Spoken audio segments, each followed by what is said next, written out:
exploring risk mitigation through redundancy and modularity, a space exploration economics perspective. Welcome to the Universal Principles podcast. Today we're diving into risk mitigation through redundancy and modularity. It's a bit of a mouthful, but the core idea is building systems with backup plans and interchangeable parts. Think of it like having a spare tire or maybe a few spare tires on a long road trip. Why is this so critical, especially in space exploration economics? Thanks for having me. What's fascinating about risk mitigation through redundancy and modularity in the context of space exploration is that it ties directly into mission success and cost. Space missions are incredibly expensive and operate in unforgiving environments. One tiny failure can jeopardize everything. It's all about resilience through diversification. Building systems with multiple layers of defense and interchangeable components enhances robustness and adaptability in the face of unforeseen challenges or failures. Could you walk us through a concrete example of how this principle plays out in space exploration? Absolutely. Take spacecraft design, for instance. Spacecraft often have redundant navigation systems, communication equipment, and power sources. If one component fails, there's a backup ready to take over, ensuring continued operation.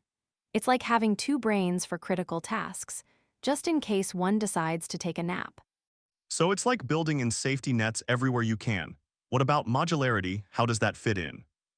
Modularity is equally crucial. The International Space Station, ISS, is a prime example. It's a modular structure, assembled piece by piece. This allows for incremental construction, upgrades, and even replacement of individual modules without disrupting the entire station's operation. Imagine trying to remodel your entire house at once versus doing it room by room. The ISS chose the room-by-room approach. That makes perfect sense. So beyond space, where else might we see this principle in action? Think about network engineering, setting up redundant servers to ensure continuous operation in case of hardware failure. It's the same idea a circumflex Euros, having a backup system ready to jump in if the primary one goes down.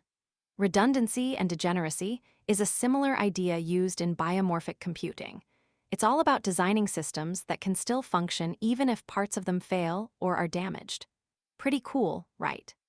Very cool. So what are some practical ways our listeners can start applying this principle in their own lives or work?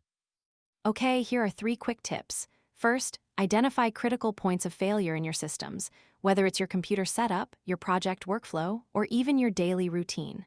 Second, build in backups or redundancies for those critical points.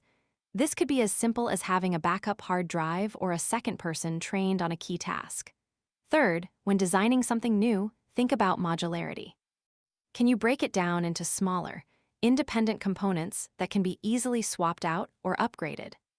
Great advice. So next time you're building a sandcastle or a spacecraft, remember, redundancy and modularity can save the day.